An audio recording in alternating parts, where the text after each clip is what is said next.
ആലപ്പുഴ ജില്ലയെ ഞെട്ടിച്ചതായിരുന്നു മുതുകുളത്ത് നടന്ന ഒരു വയോധികയുടെ മരണം. ആ കൊലപാതകം അതിക്രൂരമായിരുന്നു. ഒടുവിൽ ഏറെ സമർത്ഥമായ അന്വേഷണത്തിനൊടുവിലാണ് ആ പ്രതിയെ പോലീസ് പിടികൂടുന്നത്. അതിലേക്കുള്ള വഴികൾ സങ്കീർണമായിരുന്നു, ഒപ്പം തന്നെ അല്പം കൗതുകം നിറഞ്ഞതുമായിരുന്നു. എന്താണത് എന്നാണ് നമ്മൾ പരിശോധിക്കുന്നത്. അന്വേഷണ മികവ് കൊണ്ട് മാത്രം തെളിയിക്കപ്പെട്ട കേസുകളിലൊന്നാണ് മുതുകുളം സ്വദേശി തങ്കമ്മ എന്ന വയോധികയെ ജീവനോടെ കായലിൽ കെട്ടിത്താഴ്ത്തി കൊലപ്പെടുത്തിയ കേസ്. ഫോൺ രേഖകളോ CCTV ദൃശ്യങ്ങളോ മറ്റ് സാഹചര്യ തെളിവുകളോ ഒന്നും ലഭ്യമാവാതിരുന്ന കേസിൽ പ്രതി പ്രകാശനെ പോലീസ് വലയിലാക്കുന്നത് ഒരു കല്ലും അതിൽ കുരുക്കിയിരുന്ന കയറിൻ്റെ പ്രത്യേക കെട്ടുമായിട്ടാണ്. ഒറ്റനോട്ടത്തിൽ എങ്ങനെ കെട്ടിയെന്ന് ആരും അന്ത്യാളിച്ചു പോകുന്ന തരത്തിലുള്ള ഒരു പ്രൊഫഷണൽ ടച്ചുള്ള കുരുക്കായിരുന്നു അത്.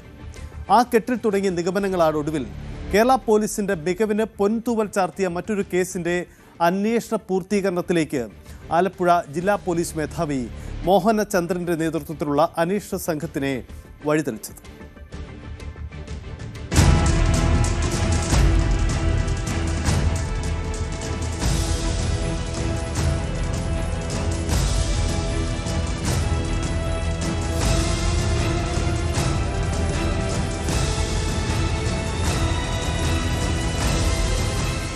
തങ്കമ്മയെ കാണാനില്ലെന്ന വിവരം പോലീസിന്റെ മുന്നിലേക്ക് എത്തുന്നത് കൊലപാതകം നടന്ന് 12 മണിക്കൂറുകൾ പിന്നിട്ട ശേഷമാണ്.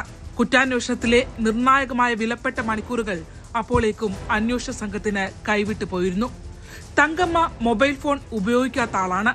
പരിസരത്ത് CCTV ക്യാമറകളില്ല. തൊട്ടടുത്താകട്ടെ നിരവധി ആളുകൾ വന്നു പോകുന്ന ബോട്ട് ജെട്ടി. എവിടെ തുടങ്ങണമെന്നോ എങ്ങനെ തുടങ്ങണമെന്നോ അറിയാതെ പോലീസ് അന്താളിച്ചു നിന്നു.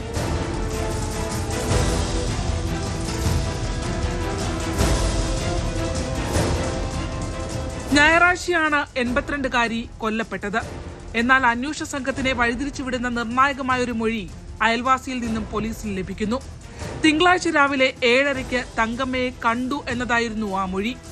2 ദിവസത്തിനു ശേഷം കായംകുളം കായലിൽ അവരുടെ മൃതദേഹം പൊന്തി.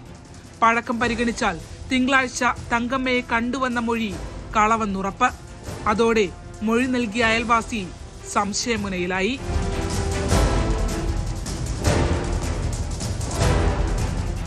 കൈകാലുകൾ രണ്ടും തുണി ഉപയോഗിച്ച് ബന്ധിച്ച് കല്ലുകെട്ടി താഴ്ത്തിയ നിലയിലായിരുന്നു മൃതദേഹം കായലിൽ പൊന്തിയത്.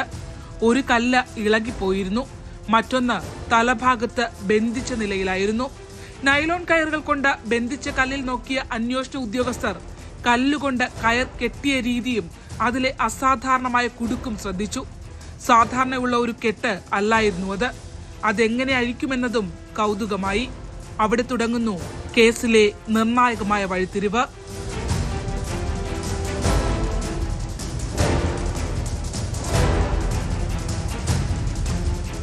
അന്വേഷണങ്ങൾക്കൊടുവിൽ മത്സ്യത്തൊഴിലാളികൾ വലിയ ഭാരമുള്ള വസ്തുക്കൾ കടലിലേക്ക് കെട്ടിയിറക്കുമ്പോൾ ഇത്തരത്തിലുള്ള കെട്ട് കെട്ടാറുണ്ടെന്ന് കണ്ടെത്തി.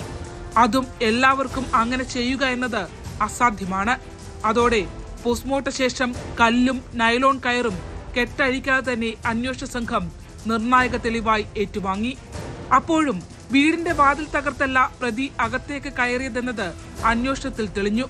അതോടെ തങ്കമ്മയ്ക്ക് അറിയാവുന്ന ആരോ ഒരാളാണ് ആ വീട്ടിലെത്തിയതെന്ന സംശയം ബലപ്പെട്ടു. പരിസരവാസിയുടെ തെറ്റിദ്ധാരണാജനകമായ മൊഴി കൂടിയായതോടെ അയാളിലേക്കുള്ള സംശയത്തിന് ബലം കൂടി. പക്ഷേ ഹൃദ്രോഗിയായ അയാൾ എങ്ങനെ ഒരാളെ കൊലപ്പെടുത്തി ഒറ്റയ്ക്ക് വള്ളത്തിൽ കായലിൽ കൊണ്ട് തള്ളുമെന്ന ചോദ്യം പോലീസിനെ കുഴക്കി. പരിസരത്തെ വീടുകൾ കൂടി നിരീക്ഷണത്തിലാക്കാൻ അന്വേഷണ സംഘം തീരുമാനിച്ചു. ഇതിനിടയിൽ തങ്കമ്മയുടെ കഴുത്തിൽ കെട്ടിയതിന് സമാനമായ നൈലോൺ കയർ അടുത്തുള്ളൊരു വീട്ടിൽ അയയിൽ ഉപയോഗിക്കുന്നുണ്ടെന്ന് പോലീസ് തിരിച്ചറിഞ്ഞു. വീടിന്റെ ഉടമയായ പ്രകാശനിലേക്ക് അന്വേഷണം നീങ്ങി. അതിനെ സാധൂകരിക്കുന്ന മറ്റൊരു വിവരം പോലീസിന് ഒരു സ്വർണ്ണ വ്യാപാരിയിൽ നിന്ന് ലഭിച്ചു. ഒരാൾ സ്വർണവുമായി വിൽപ്പനയ്ക്ക് തന്നെ സമീപിച്ചു എന്നതായിരുന്നു മൊഴി. പണം ഉടൻ നൽകാത്തതിനാൽ അയാൾ സ്വർണവുമായി തിരികെ പോയെന്നും വ്യാപാരി പറഞ്ഞു. ചിത്രങ്ങൾ കണ്ട് പ്രകാശനെ മൊഴി നൽകിയയാൾ തിരിച്ചറിഞ്ഞു. അതോടെ പ്രകാശനെ കുറിച്ച് കൂടുതൽ അന്വേഷണം ആരംഭിച്ചു. ഗ്യാസ് സിലിണ്ടർ വീട്ടിലേക്ക് എടുത്തു വെക്കാൻ തങ്കമ്മ പ്രകാശിന്റെ സഹായം തേടിയിരുന്നു എന്ന വിവരം ലഭിച്ചു. പ്രകാശിനെ കുറിച്ച് കൂടുതൽ അന്വേഷിച്ചപ്പോൾ മത്സ്യബന്ധനത്തിന് പോയിരുന്ന അയാൾ നൈലോൺ കയറുകൾ ഉപയോഗിച്ച് വള്ളം കെട്ടുന്നതിനും വല കടലിൽ വിരിക്കുമ്പോൾ ഭാരമുള്ള വസ്തുക്കൾ കെട്ടിത്താഴ്ത്തിയിടുന്നത് സമാനമായ രീതിയിലാണെന്നും കണ്ടെത്താനായി. ഇതിൽ അയാൾക്കുള്ള വൈദഗ്ധ്യമാണ് തങ്കമ്മയുടെ കഴുത്തിൽ കുരുക്കിയ ആ കുരുക്കിലും കല്ലിലും കാണാനായത്. സാക്ഷികൾ ഒന്നുമില്ലാതിരുന്ന ഡിജിറ്റൽ തെളിവുകൾ പേരിന് പോലും ലഭ്യമാകാതിരുന്ന കേസിൽ അന്വേഷണ സംഘത്തിന്റെ സൂക്ഷ്മതയോടെയുള്ള നീക്കമാണ് 48 മണിക്കൂറിനുള്ളിൽ പ്രതിയെ കണ്ടെത്താനായി ആലപ്പുഴയിലെ പോലീസിന് കഴിഞ്ഞത്. കേരള പോലീസിന്റെ കുറ്റാന്വേഷണ ചരിത്രത്തിൽ മികവാർന്നൊരു അധ്യായമായി ഈ കേസിനെ നമുക്ക് പറയാനാകും. ശരണ്യ സ്നേഹജൻ, ന്യൂസ് 18 ആലപ്പുഴ. കൂടുതൽ വാർത്തകൾക്ക് news 18 Keralam YouTube channel subscribe ചെയ്യുക.